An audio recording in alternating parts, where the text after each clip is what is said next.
our wonderful talk. We've got with us Jake Dalzell. He's a PhD student at Aberystwyth University. He's currently studying how plant pathogen interactions change during grassland restoration. And so it's with, great interest, because I'm fascinated in this as well. I'm a decent botanist, but the plant pathogens, I've seen them, but I don't know them that well. So it's with great delight that I hand over to Jake for this talk. Thank you. Yeah, hello. Uh, this is my webinar on plant-pathogenic fungi and oomycetes, which I realize is quite a verbose title. So hopefully by the end of it, you have a good idea of what I mean by that. Um, yeah, so I guess we'll get started. Um, firstly, um, firstly, what are plant-pathogenic fungi and oomycetes? So, um, we in natural plant communities, you might have come across things like smut fungi in the bottom left or rust fungi, second from the right. So when you're in a garden or in a meadow or in a forest or anywhere like that, you can often find diseased plants. And until very recently, as a botanist, I sort of dismissed those as uninteresting, like, oh, that plant's just it's just looking sickly, or it's just diseased, kind of as a throwaway term. But actually, what's causing those diseases are a very large and diverse group of organisms, many of which are fungi and oomycetes. Yeah, so um, these species are everywhere. So in the past year or two, I've found I don't know how many species now, but hundreds of species in different habitats, from like cultivar bogs to grasslands to woodlands. And if you take a single habitat, so like a grassland, for example, and this is like a neutral lowland grassland, you can find in a given site many tens of species. Although I will say that it takes a while to get your eye in and actually be able to spot them. So looking at even a single host plant species like common sorrel, Rumex acetosa, we can find things like downy mildews here on the top left, and we can find leaf spot fungi in the bottom left, and we can find rust fungi on the right. On another host, so say parasitic plants like eyebright and yellow rattle, we can find more rust fungi like this in the bottom in the top left, sorry, or powdery mildews in the bottom left, downy mildews on the right, and these can form very complex networks of interactions. So, for example, this rust fungus, Coleosporium, um, parasitizes eyebrights and yellow rattle, whereas these downy mildews on the right, the one on top only parasitizes yellow rattle, and on the bottom only parasitizes eyebright. So you have this complex web of interactions that link all these plants in an ecosystem together, and play some very interesting roles in their ecology. And just as a final example, on red clover, the clovers for some reason are um, particularly sickly a lot of the time in grasslands. So here at a single site, I found a powdery mildew in the top left. I found various leaf spots. I found rusts. I found downy mildews. So yeah, there's really a very very large wealth of diversity of these organisms, and even on plant species that you might think of as quite mundane or dull, like grasses maybe, or maybe you think clovers are a bit boring, and they can be host to a huge number of species. So just to reinforce that, this is a figure showing plant pathogen species that I found at a single grassland across five 2 by 2 meter quadrats. So on the left, there are plant pathogen species, and on the right, there are host plant species. And you can see that most of the host plants at this site are interacting with at least one pathogen species. Many are interacting with several. The clover, as I said, is interacting with 6 different ones. So there's this huge diversity, and there's quite a lot of taxonomic diversity within the pathogens as well. So I've colored them by major group. So the rust fungi, for example, are here in orange, and you can see they're attacking many different plants across the plant tree of life as well. So they're on rumex, they're on trifolium, they're on crepus, they're on grasses, they're on dandelions. Yeah. So yeah, this is just from one site and on one day as well. So once you get into them, you realize they are everywhere and they are incredibly diverse. And I think that's quite exciting, just as a sort of a biodiverse group, like any biodiverse group, is kind of just interesting for its own sake. Um, but they're also interesting for their own reasons. So you might be wondering, okay, well, if plant pathogens are biodiverse, why should I be interested in them over, say, wasps or beetles or flies or any other very diverse group of organisms? So plant pathogens are interesting to me partly because they play an interesting role in how an ecosystem functions and is structured. Um, yeah, so firstly, they are important in that um, there are important invasive pathogens that have come in recently, which you've probably heard about. So things like ash dieback and Dutch elm disease have come in recent decades and have they now threaten native tree species like ash and elm. That's kind of the headline reason why you might become interested in plant pathogens. But I like to think that there's more to them than that. So most plant pathogens in a given ecosystem aren't invasive. Most of them are native, and most therefore don't threaten that ecosystem. They're a natural part of that ecosystem, and they play essential roles within that ecosystem. So yeah, um, hopefully by the end of this, you see that they're not just these kind of evil diseases that we have to kind of kill and destroy, but they're also worthy of conservation in and of themselves. Yeah. So one role that they play is within nutrient cycling. So plants like this Lathyrus pratensis have lots of nutrients in their cells. They're full of carbon, nitrogen, phosphorus. That's what they're made out of. Um, but to an animal that wants to access those nutrients, um, the plant presents quite a challenge. So plants have lots of physical and chemical defenses that prevent those nutrients being accessed by animals. They might have spines or hair. They might have toxins that the animal um, would have to evolve to deal with. Yeah, so it's quite difficult to make your living by eating plants, and for that reason, a lot of insects that do eat plants are quite specialized on one or a few species of plants. But let's say a plant pathogen comes along and infects that plant. So in this case, here's a leaf of Lathyrus pratensis with three different pathogenic fungi growing on it. So in white, there's a powdery mildew. In sort of orangey brown, there's a rust, and then these black spots are a leaf spot fungus. Um, those fungi have all evolved very intimate relationships with that plant in order to extract their own nutrition from the plant. So they have these incredible um, biochemical machines that tell the plant to give the pathogen things like sugar and nitrates and phosphates. So they're very good at extracting that nutrition that they need in order to grow and reproduce from the plant. And they are in and of themselves quite specific to that plant. So they've evolved ways to get around their host defenses. But then what they do with that nutrition is they produce mycelium, like the white mycelium of the powdery mildew, and spores, like these rust spores. And they essentially just leave that sitting on the surface of the leaf.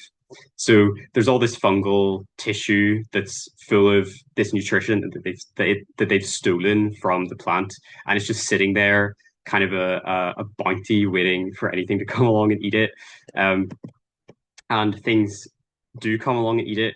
So there's a whole incredibly diverse guild of fungivores, so things that eat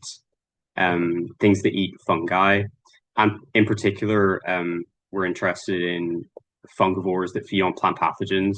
So there are a few specialized groups. So this thing on the left is the larva of a rust feeding midge. So you might have come across gall midges, which are a lot of them are uh, themselves parasites on plants and form galls, but one group of them is the rust-eating midges, and they have larvae that live on the surface of leaves that have been infected by rust fungi, and they just sit and gorge themselves on rust spores. And they are usually orange, which I think is just because they eat so much rust. Um, so that's one group. And then on the right is one you may have come across before. So these are mildew-eating ladybirds. So this in particular is a 22 spot ladybird, but there's actually quite a large group of mildew-eating ladybirds that are specialized to travel around and feed on powdery mildews that are growing on plants.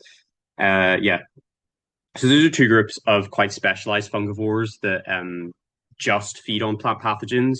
But even beyond that, animals that we think of as herbivores that eat the leaves of plants are often also fungivores. So there's some evidence to suggest that some slugs will preferentially feed on rust-infected leaves. And there's also some quite good evidence that arid moths, which the larvae of which feed on poplars, um, will selectively eat rust-infected poplar leaves. And actually, the first thing they'll do is they'll go across the surface of the leaf and they'll feed on all of the rust spores, and then they'll eat the leaf. So they're actually very attracted to um, the tissue of these rust fungi, and they get a lot of nutrition out of it. So the rust fungi, the paper I read said that they that the rust spores are rich in a sugar alcohol called mannitol, which is an energy source for the moth larvae, and they're also rich in amino acids and nitrogen, considerably richer than the leaves themselves. So, like I said, they're stealing these resources from the plant and then making them available to animals. And these animals are, of course, part of a wider food web. So, lots of you know birds and larger insects will eat fungivorous insects, and there are also plenty of parasitoid wasps that will parasitize them, as with any other group of invertebrates. Yeah, so plant pathogens are playing sort of a central role in this component of the food web, in making resources available to animals who wouldn't otherwise be available. So that's quite interesting, I think. But another reason, and this is the reason I'm most interested in plant pathogens, is their role in regulating plant population dynamics. Um, so what I mean by that is plant populations, so the number of individuals of a given species of plant and how they are spread out in space and time, is profoundly changed by the actions of plant pathogens on that plant species. So the main, or certainly the most famous example of this, is the what I'll explain now. It's something called the Janzen-Connell effect. So this is a tree on the left. This is an oak tree, and if you imagine this oak tree is producing acorns, and those acorns are being dispersed from the parent tree, and more of the acorns will end up near the parent tree, and fewer will end up farther away from the parent tree. So that's what this curve is representing. Most of them are nearby, and a few of them are further away. And so we would expect most of the seedlings to end up near the parent tree. But acorns are not the only thing that is dispersing from the parent tree. So there are also species-specific pathogens, like there are, for example, powdery mildews and rusts that infect oaks that are producing spores, and those spores are dispersing from the parent tree. And most of those spores also are dispersed nearer the parent tree than further away. So that's what this yellow graph represents. Yeah. And so the key realization here is that although most of the seeds in this case acorns, are near the parent tree, they're also more exposed to pathogens. So the rate of infection, the rate of disease of those resulting seedlings will be higher near the parent tree or near any adult tree of the same species. And so the number of seedlings that actually survive to adulthood will be proportionally lower near the parent tree, and so the peak number of seedlings will actually be further away from the parent tree than we would otherwise expect. So that's what this green curve represents, and this hump in the middle. And I know that I've shown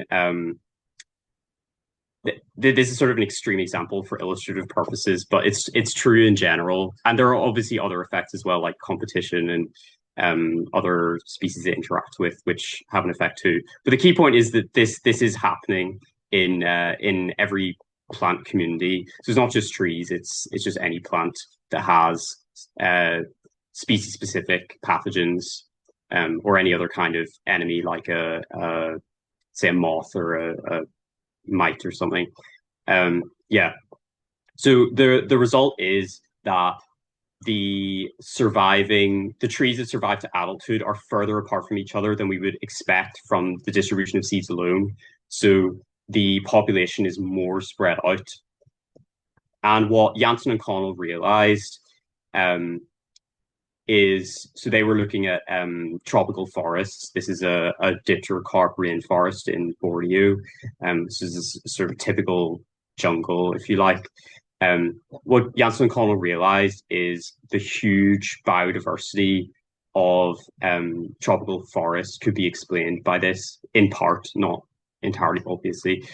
So if you go to a rainforest like this, you'll notice that there are a lot of trees, and there are a lot of tree species as well, even in quite a small area. So even in a few, say, tens of acres, you could have several hundred trees, tree species, that is.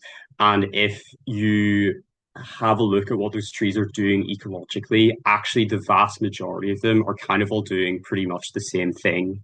So most trees in a tropical rainforest are late successional species. So they're the species that are growing up in the shade and forming this kind of dense solid canopy. And there are literally hundreds of different species that do this. And so that was a bit of a puzzle at the time, because naively you would think, okay, through this idea of like just normal like natural selection, shouldn't one species be better at filling this role than all the others? Shouldn't one species be the best at performing the role in this niche, and it'll just outcompete everything else, and then we'll just have one late successional rainforest tree? Why does that not happen? Why do we see hundreds of different species? And so Janzen and Connell proposed, both independently of each other in the early 70s, that actually the plant pathogens were the reason. Yeah, so, and there's actually a huge amount of evidence for this now as well, actually. So people have gone in and they've basically sprayed fungicide in tropical rainforests and grasslands and other plant communities as well. And they've shown that when you remove plant pathogens, this effect of them maintaining the biodiversity of plants goes away, and the biodiversity decreases, sometimes potentially by a lot. So that's quite interesting. They're maintaining the biodiversity of some of the most diverse plant communities on Earth. Yeah. Okay. So when I talk about plant-pathogenic fungi and oomycetes, it's worth talking about what I actually mean by that. So we're all probably familiar with the general concept of fungi. So yeasts are fungi, mushrooms are fungi, black mold that grows in your bathroom is a fungus, and they have this sort of classical image. There's this sort of classical image of like something sort of filamentous, sort of like cotton wool creeping along, and that that image is part of why oomycetes for a very long time were also considered fungi, because they also are filamentous. They also have these sort of fine tube structures that sort of grow and sort of creep outwards. So for all intents and purposes, oomycetes look a lot like fungi. But actually, what's been realized in the last 50 years is that oomycetes are not fungi. They're actually not very closely related. So fungi are opisthocons, like animals. So they're somewhat closely related to us. And they have chitin cell walls. And chitin is a protein that I think is quite common in insects as well. Whereas oomycetes are actually diaphoretics, I think is how you say it, like plants and brown algae. So oomycetes actually have a cellulose cell wall, like plants. Yeah. And so it's essentially through not quite coincidence, but it's through convergent evolution. So similar evolutionary pressures have caused both groups to evolve similar strategies to survive and reproduce. Yeah. And it's worth mentioning that within the fungi, there are many, many, many different groups that have evolved to become plant pathogens, whereas in the oomycetes, there's actually only one major group that has become plant-pathogenic. Yeah. Okay, so next, let's say you're in a grassland or a woodland or any other plant community. What are you going to do when you come across a diseased, a sad, sickly-looking plant? So there are some key things to remember, key features to look out for. So if you find something and you don't know what it is, you can focus on these features and they'll start to give you an idea of what you're looking at. So the first is color. So these on the left are powdery and downy mildews, and they're all sort of whitish yellow. We'll go through them in detail later. Whereas on the right, we have some rust fungi, and they're quite colorful. They're like orange or brown. So some groups have quite distinctive colors that are worth keeping an eye out for. Next is general morphology. So, for example, the powdery mildews creep across the surface of the leaf, and they have this powdery appearance, funnily enough, whereas these rust fungi are forming these pustules with that are filled with spores.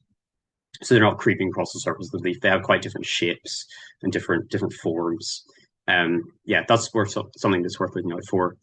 This is something that I think is quite important, actually. The next is whether or not the infection is vein delimited. So what that means is, by veins, I mean the veins of the leaf, so the vascular tissue of the leaf that carries water and nutrients. And delimited, I mean that vascular tissue is forming a boundary around the growth of the infection. So if you look in the bottom left here, this is a leaf of red clover, and it has a downy mildew growing on it. And you can see that there are these sort of stripes of infection. So this sort of whitish yellow stuff is the downy mildew. These sort of stripes are actually bounded by the veins of the leaf. So what that's telling you is something about how the pathogen grows within the leaf is being blocked by these veins. The veins are forming a barrier to that growth. So that's true of some pathogen groups, and it's not true of other pathogen groups. So downy mildews are often vein delimited, whereas powdery mildews in the top left grow actually on the surface of the leaf. So the veins have no way of blocking the growth of the infection, because it just grows on the outside and then pokes in through the epidermis. So yeah, that's something to look out for. Next is biotrophs versus necrotrophs. So biotrophs are pathogens that keep their host alive, essentially. So a biotroph won't kill its host. So all the pictures here, you can see the leaf is still alive. It might look a bit sad, it might look a bit red and angry, or sort of grayish or yellow, but it's still alive. Whereas some pathogens you'll see this big brown dead patch or small brown dead patch, and depending, and those are necrotrophs. So they they're actually killing their host. And some species are kind of in between, so they're often called like hemibiotrophs. It's kind of it's a bit of a wishy-washy thing, and it's kind of just something to get a feel for, I would say. It's not necessarily something that like if you go to a guidebook, it would like say one or the other, but you'll notice it in photographs and stuff. And then lastly, the host plant. So the host plant is probably the most important thing because, as I said, these species are often very host specific. So if you know what host it's on, um, that might instantly tell you what you're looking at, or it might narrow it down to only like 2 or 3 species. And just to emphasize that host ID. So in the fungal records database of Britain and Ireland, the FRDBI, which is the main database for fungal records, and it's administered by the British Mycological Society. A lot of plant pathogen records are missing their host. So you can see here at the bottom here are 4 rust records. I hope no one who made these records is here, but the latest one is 1966, so probably not. The these are all down as Euromyces muscari as the current name, and they were all put in as Euromyces celerum, which has been changed to muscari. But only one of them has the host plant. So the one at the bottom, we know is on bluebell. That's great because when a group of when a single species occurs on multiple different host plants, often it's realized that that actually represents multiple different species that all just simply look the same, and no one had noticed that they were different until they did genetic work to show that. And so you often get, particularly with the rusts, you get species being split by host plant. So this one at the bottom here, Euromyces muscari has been split, and we know that Euromyces muscari on bluebell is now Euromyces hyacinthe. But with these other 3, we have no idea. We just know that it's something that would have been considered Euromyces muscari in the past. So it kind of could be anything. So yeah, host ID is really, really, really, really, really important. And I think that as botanists, we're obviously well aware that plants are kind of everything and they're very important. So yeah, that's something to keep in mind. Oh yeah, and then the last thing about sort of general things to look at, you might be wondering, okay, we're looking at fungi, we're looking at plant disease. Do I need to go and buy a stereo microscope to look at these things? And I wanted to say, no, you do not necessarily, depending on what you're looking at. So you can get by and you can certainly record tens or hundreds of different species without having a microscope.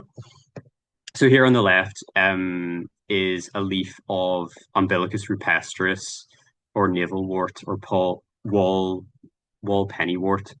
And you can see it's infected by rust fungus here. And just from the naked eye, I know that this is Puccinia umbilici because that's the only rust that infects Umbilicus rupestris. So that's fine. That's easy enough. And then the sort of like next level of difficulty is it might require hand lens. So this picture in the middle is looking across the underside of a leaf of Lesser celandine, and you can see these little things sticking up, which are a downy mildew, which I said we'll talk more about later. And this picture I actually took, I have like a ×10 hand lens, and if I line up the plant and my hand lens in my left hand with like different fingers and then my smartphone in my other hand, I can sort of line it up that I can take a picture through the hand lens and have it be in focus. It's a bit, it requires some dexterity, but it works well enough. So this picture is enough to say this is a downy mildew. And because I know what plant is growing on, which is Lesser celandine, that narrows it down to a single species, Peronospora ficarii. So a hand lens is often enough if the naked eye isn't. Yeah. And then there are also some groups that do require stereo microscope. So on the right here are some rust spores. This is one called Puccinia longicornis because it has this long nose thing on the end of the spore. I wouldn't know what this was without microscopy because the bamboo that it was growing on has several different rust fungi that infect it. So there are groups that will require microscopy, and that's you can't really get around that. So I would just say just record what you can and I guess ignore everything else. And if you're particularly interested in something, I don't know, find a friend with a microscope or send it to me, I guess. But don't everyone send them to me, please. Okay, so now we're going to look at the major groups of plant pathogens. So I've sort of spoken a bit about some of these already, but just to go through all the key features of each one. So the first is the powdery mildews. The powdery mildews are fungi to start off with, and they have this very distinctive pattern of growth, which is quite clear in this picture on the left. So you can see that they're forming this sort of cobweb pattern or snowflake pattern across the surface of the leaf. And what's actually going on there is that's the mycelium of the fungus actually growing on the surface of the leaf. So it's mostly not internal to the leaf. It's actually mostly on the surface. And it's basically always white. It's often powdery looking. It's often on the upper side of the leaf, but it can be on both sides, or sometimes it's only on the underside. Yeah, and the other feature that's quite distinctive is these little black or brown dots. So those are actually the sexual fruiting bodies of the fungus, and it doesn't always produce these, but it does sometimes, and they can be quite useful if it does produce them. So these contain sexual spores of the fungus. Yeah, and they're called Cleistothecia or Chasmathecia. I don't know why there are two names. It's very annoying. So this drawing in the bottom right shows the two structures that the fungus uses to reproduce. So on the left is a Cleistothecium, so it's this ball, and it has these sort of pumpkin seed shaped structures inside which contain the sexual spores. And then on the right is a what's called a conidium. So conidium is not visible to the naked eye or even under the hand lens, really. It's just within this white powdery mass, and it's producing a chain of asexual spores. So those asexual spores will go to other plants, and they will just form a clone of the powdery mildew that was on the original plant. Yeah, so that's powdery mildews. Next is downy mildews. So downy mildews look superficially similar to powdery mildews, but they're actually oomycetes. And a really, really key difference is they are growing on the inside of the leaf rather than on the outside. So the reason why they look superficially similar is because they stick out these also conidiophores. So these are also producing asexual spores. And they stick these out usually through the stomata, so the air pores on the underside of the leaf. Yeah, and what those conidiophores look like, it's quite different to powdery mildew. So here in the bottom right, we can see one under the microscope. It has this long stalk that branches in two, and then each branch branches into, and each of those branches branches into, and so on. And so you get this quite nice, elegant bifurcating pattern. And at the end of the final branches, each final branch has a single egg-shaped asexual spore. Yeah, and these are actually often quite large. So, like that picture I showed where I took through my hand lens, those are quite clearly visible under the hand lens. Or even here on the top right picture, you can see sort of lumps, which are the conidiophores as well, but you can't see much detail. Yeah, as I said earlier, these are often vein delimited. So in the top left, this is the other side of that example picture I used earlier on red clover, and you can see these stripes, which are very clearly bounded by the veins. So those yellow stripes are the areas that have been affected by the downy mildew, and then on the other side, you'll see the conidiophores. Yeah, they often cause yellowing of the leaves, pretty much always actually. So that's a really, really, really clear and key feature. And they often cause the leaves to curl downwards. So in the bottom left, this is cleavers, and you can see it has this sort of sickly look to it that's actually quite distinctive. So you can often spot downy mildews from like 10 or 15 meters away. by just the kind of the vibe that they give to the host plant, I would say. And within that group, there's also another interesting group.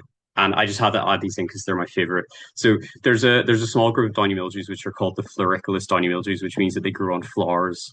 And so they grow on the petals of their host. So in the top left here, this is on sea mayweed, Triplosperma meridimum.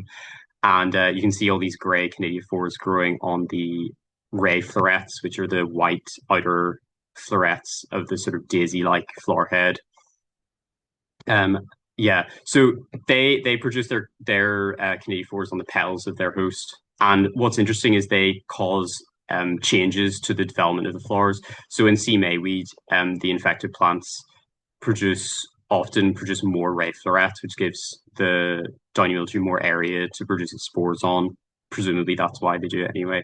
And this one on the right is on devil's bit scabious, and in the top plant you can, or in the top flower head, you can see this is an infected flower head, and the bottom you can see an uninfected flower head. So you can see there's quite a big difference in morphology.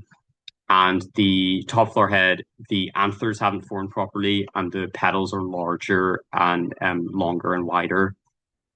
So that is again probably making more area for the downy mildew to produce spores. Yeah, presumably, I don't know. And in the bottom left here, you can also see, so this is an infected plant of sea mayweed, and the surrounding plants are uninfected. So this was in flower like several weeks before any of the other plants were, which I thought was interesting. I have no idea why, but it's quite profoundly affecting the development of this host plant, which is cool. Yeah. So here is another group. These are the white molds, which are fungi, and these ones also superficially look quite similar to the downy mildews. So they also grow inside the leaf and then stick these conidiophores out mostly through the stomata on the underside of the leaf. And they're generally white, which downy mildews can be, but they are smaller than downy mildews. And if you look at this picture in the middle, these are the conidiophores under the microscope. And you can see that they aren't this elegant bifurcating structure. They're sort of quite messy and clumpy and sort of bushy. So this is where a lot of separate conidiophores, which are like individual, slightly branched stems, they sort of all like bunched together into sort of bushy structure. So yeah, much less elegant than the downy mildews. And they also quite often form necrotic leaf spots. So like I was saying earlier, we can talk about biotrophs and necrotrophs. So these ones are often killing part of the tissue of their host plant, as you can see in these pictures, and they're only rarely vein delimited, whereas the downy mildews are often vein delimited. Yeah, so another group of fungi is the rusts. The rusts are very colorful. So they're forming these brown or orange pustules on the usually on the leaves of the plant. And these pustules are filled with powdery spores, which you should be able to see as a sort of powdery texture under the hand lens or even to the naked eye. Yeah, and within those pustules, there are actually up to five different stages for a given species of rust. And there are three that you're likely to actually spot because two are quite small. So the first are the Ecia in the top left. The Ecia look like orange volcanoes, I always think. So they have this quite distinctive like mouth. And then the Uridina and Tilia just sort of like orange or brown kind of blobs. Sometimes the tilia, like this right-hand picture of the tilia, those are very large tilia spores of the tilia that are like sticking up quite distinctively. But a lot of the time they just look like lumps. It's worth mentioning that sometimes the Ecia are on actually a completely different host plant to the other stages of the rust, which is pretty interesting. So you can have a single rust species and it has one stage on one host plant and another stage on another host plant. And those host plants can be completely unrelated. So like there's a rust, for example, that one stage is on hawthorn and the other is on juniper. Pretty cool. Yeah, I think that's it. It's worth mentioning there's a group called the false rusts, which is another group of fungi. And these also form orange or yellow, or often colorful, but not always pustules. And they're sort of warty. So under the hand lens or to the naked eye, they're not powdery, so you can't see any spores. And that's how you distinguish them from true rusts. And the only one you're likely to see is this one on the left, which is common on dandelions called Synchytrium thoracicae. And then there are a bunch of rare ones as well, which you're unlikely to see, but they look cool. Another group which you have probably come across before, maybe, are the flower smuts. So this is a sort of collection of fungi. A bunch of these aren't actually related to each other, but they all look similar-ish, so they're sort of grouped together. So the flower smuts produce large amounts of spores, of powdery spores, in the flowers of their hosts. And they're actually produced in the anthers. So the part of the flower that would normally produce pollen has been hijacked by the fungus, and instead of producing pollen, it's producing spores. So yeah, so those spores are often spilling out onto the petals of the host, and it can give it a sort of dirty appearance. A lot of species have brown spores. Sometimes they're white. They're generally very, very host specific. So yeah, often a given species will infect one host plant. Similar-ish are the leaf smuts. So again, these are producing a lot of spores. Really, smut fungus just means it's producing a lot of spores in the leaf, and it isn't one of the other major groups. It's kind of a silly terminology, but whatever. So there are white leaf smuts, like these on the left, which produce a lot of white spores inside the leaf. And then there are brown or black, powdery, I call them blister smuts, on the right, which produce these sort of blisters that pop open and there's lots of powdery spores. Yeah. And then another group, and this is another group of oomycetes actually, so like the downy mildews, and very closely related to them, are the white rusts. So these ones look a bit like someone stuck some chewing gum to the plant, very distinctively actually. And they're only found on Brassicaceae, Asteraceae, Amaranthaceae, and Portulacaceae, which is, yeah, so you'll only see them. And you're very, very likely to find them if you go looking at pavement plants. In the Asteraceae and the Brassicaceae, you're almost guaranteed to find them within like 5 minutes. This one in the bottom left is Pustula, which this is on groundsel, Senecio vulgaris. It's incredibly common. And then these two in the middle are on Brassicaceae. So those are albugo, which are incredibly common on Brassicaceae. And then this one on the right is on something in the Amaranthaceae. I can't remember what, which is a lot less common. And then, so those are sort of the major groups, but it's worth mentioning that there's kind of an endless mass, an endless chasm that you could easily find yourself falling into of leaf spot fungi. So there are basically an infinite number of leaf spot fungi, and there are probably many thousands of species in Britain and Ireland. I mean, who even knows? Many of them are unrelated to each other. They usually require microscopy. A lot of them are undescribed. And sometimes you'll find leaf spots where you're like, is that a fungus? And then you look and you don't see any spores, and it's probably actually just like slug damage, or it could be caused by bacteria or viruses or nutrient deficiency or whatever. So leaf spots are a bit of a black hole. So yeah, be warned. But they're good fun. And there's lots of very cool species as well, but we're not going to go into those. Okay, so you find your fungus and or oomycete, and you've worked out what the host is, you worked out what the major group of the fungus is. So if you're making a record, the key things to include in your record are good photos of the pathogen itself and the host plant, so you know what did I find and what was it growing on.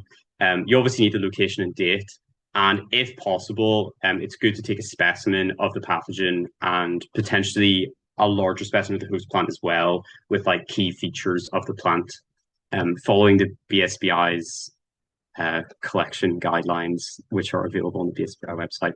So here's an example of a complete record of a fungus. So this is the rust that I showed some images under the microscope of earlier. So we have we have the name, but you might not have the name because you might not know what it is. We have some photos of it in situ, so photos of it actually on the plant.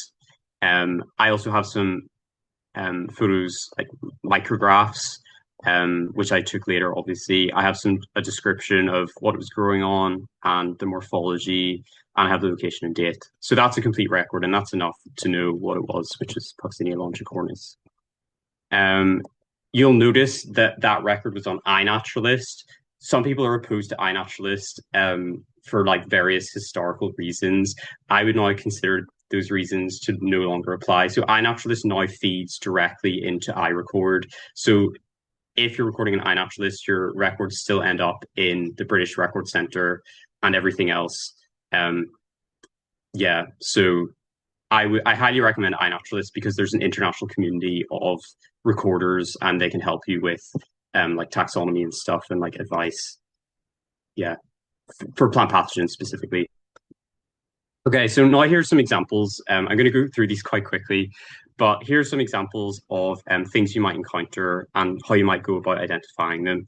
So here is a mysterious white leaf spot growing on the leaves of a plant in a woodland. So yeah, how might we go about identifying this?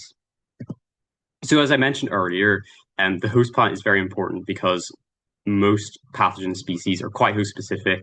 So if you know what plant it's on, you're gonna be able to make a good guess of what it is.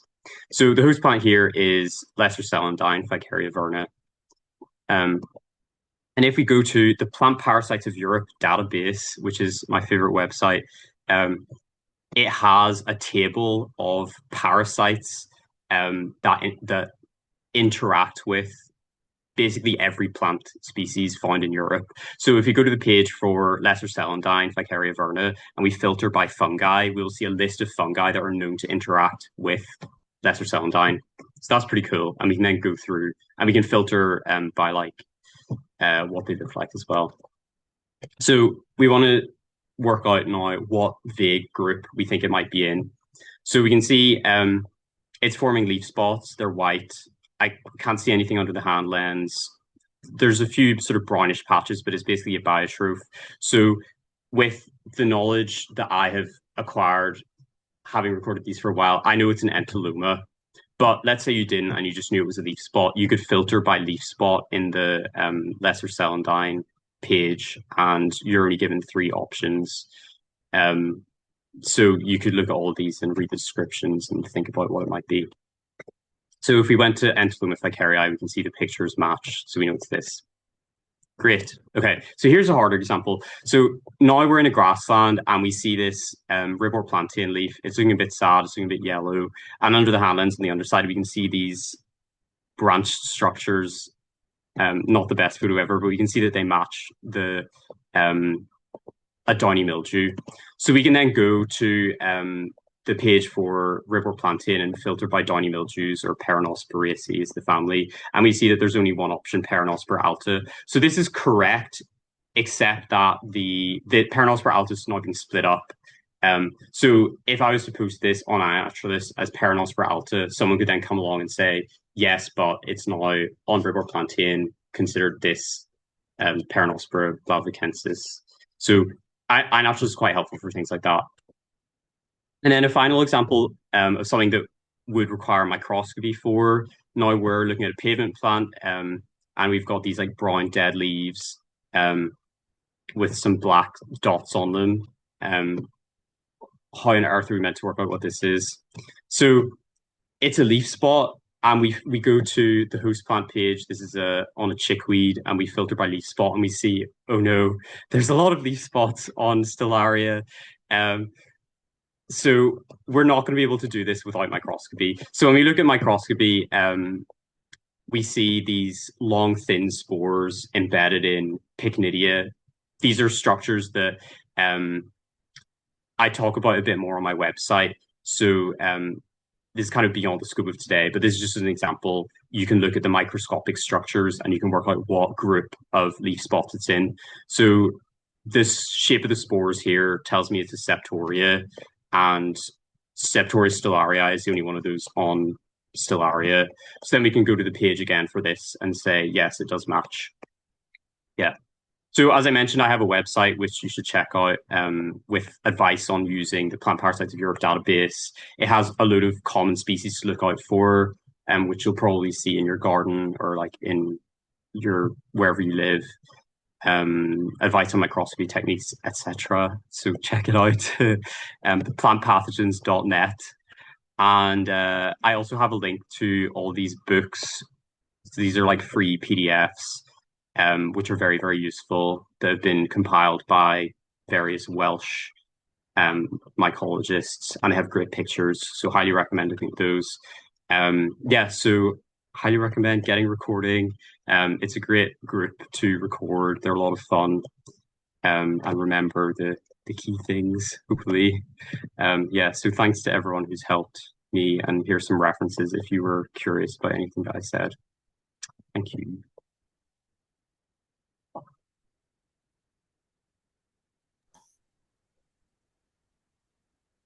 Thank you ever so much for that, Jake. That was absolutely fantastic. And I mean, isn't it wonderful that we've got 120 people online on this January evening learning about plant pathogenic fungi and oomycetes? Is that how we pronounce it? Is that the right? So I say oomycetes because it's the tree egg fungus, oomycete, which is why I put the like umlaut on it to show that Yeah, it's yeah. oomycete. But a lot of people do say, probably the majority of people say oomycetes or oomycetes. Yeah.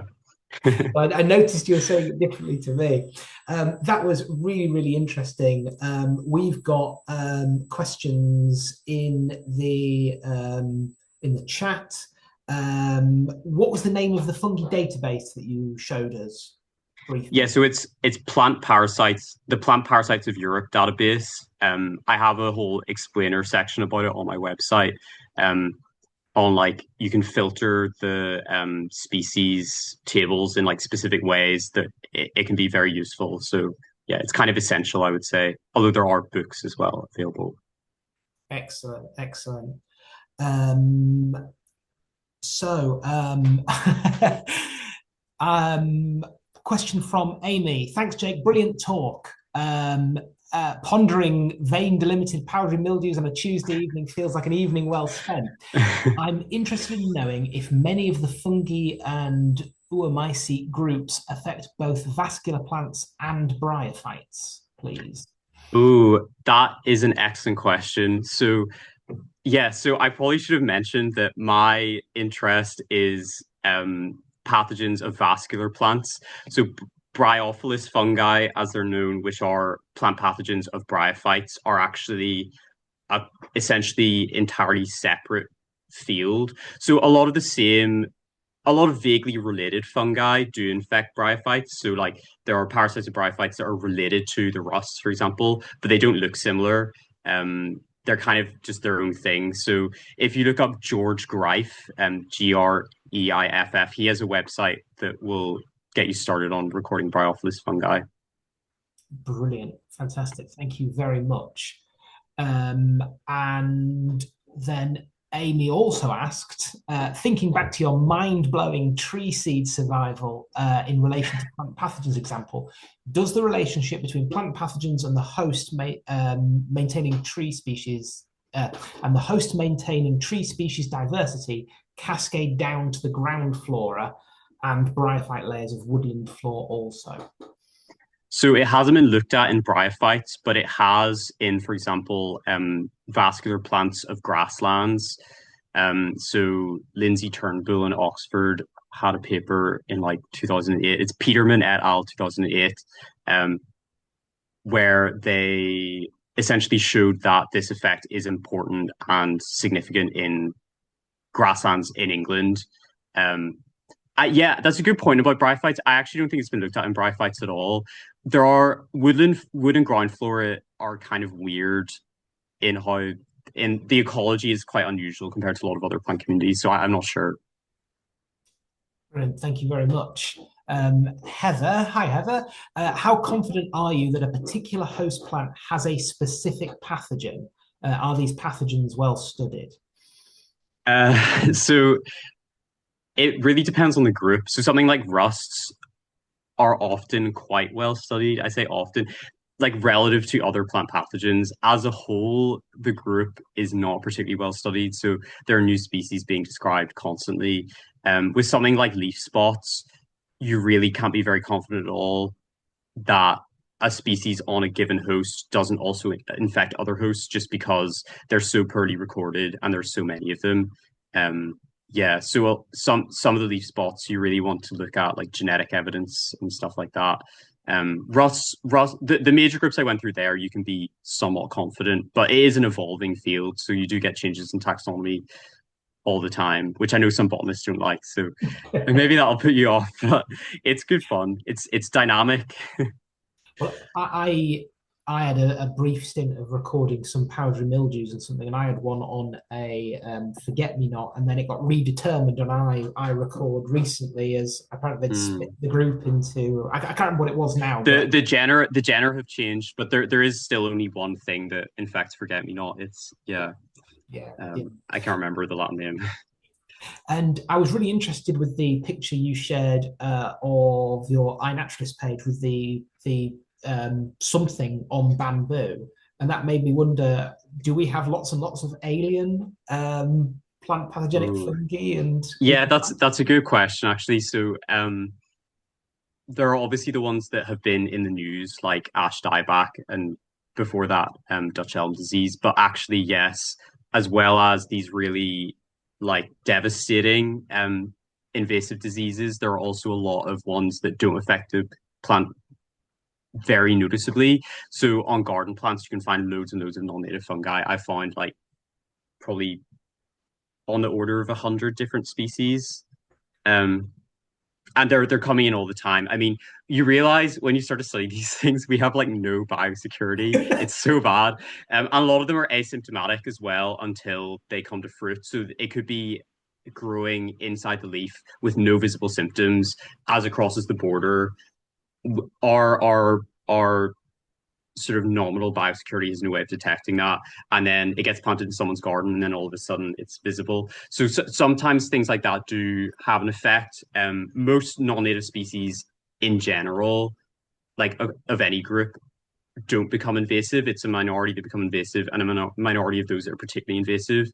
But there are so many species coming in that it's guaranteed that we'll get lots of invasives. Yeah, it's really bad. yeah, yeah, and I mean biosecurity and invertebrates at garden centres as well is Yeah, a whole topic, isn't it? yeah. Monica asks, do you know the name of the paper for the urban moth larvae preferentially browsing rusted poplars? Yeah, it's in so in my final slide, my thanks slide, it's which one is it?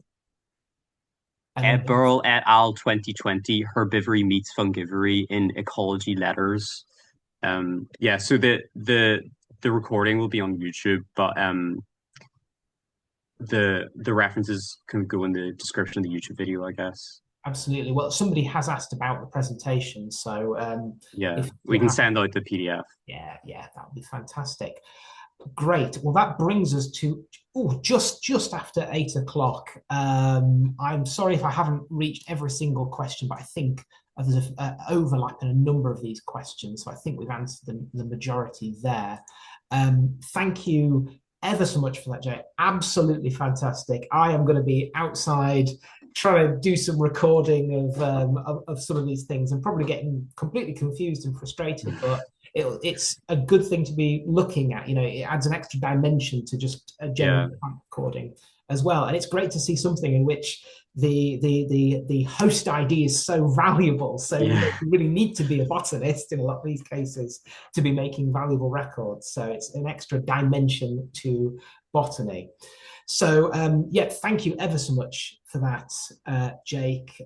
Thank you also to our funders for kind of giving us the time to do these series of talks. This webinar will go up in the not too distant future on our website.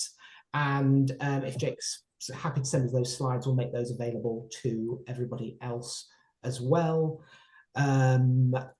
We've got other talks coming up on Tuesday evenings throughout the year. We've got one on advanced rush ID, which I think will look at hybrids and things like that as well, which should be very exciting. I'm particularly interested in that because I need to brush up on my rush ID. So do have a look at that and book onto any of those talks that you find interesting. And with that, thank you to the 120 odd people that joined us. I hope you have a wonderful rest of your evening and hopefully you'll join us at another one of these talks in future. Good night, everybody.